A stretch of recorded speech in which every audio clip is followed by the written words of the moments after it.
C'est quand la dernière fois que vous avez reçu un compliment de vos équipes?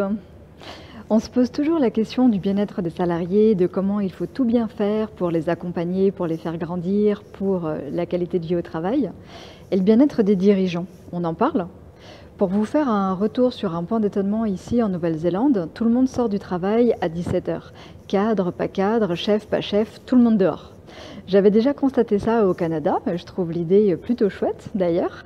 Cela fait un point commun entre salariés et managers, mais la relation est-elle équilibrée pour autant par ailleurs?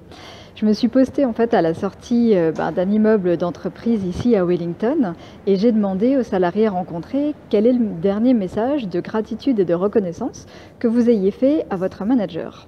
La plupart m'ont répondu qu'ils n'en faisaient pas.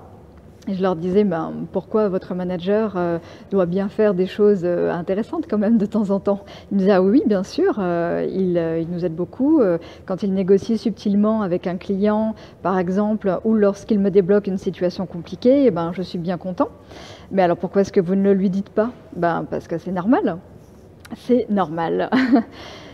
J'ai déjà entendu ça assez régulièrement, que les personnes trouvent toujours ça normal. Donc, si on résume, en fait, pour les salariés, une pluie de reconnaissance, de gratitude, de baby-foot, ah non, pardon, de qualité de vie au travail.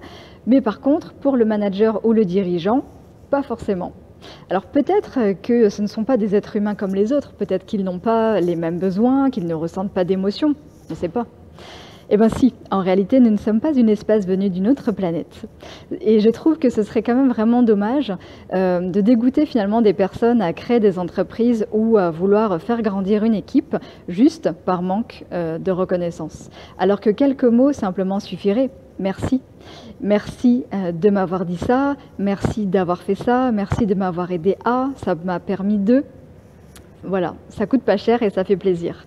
Alors les amis, aujourd'hui, à vos feedbacks positifs.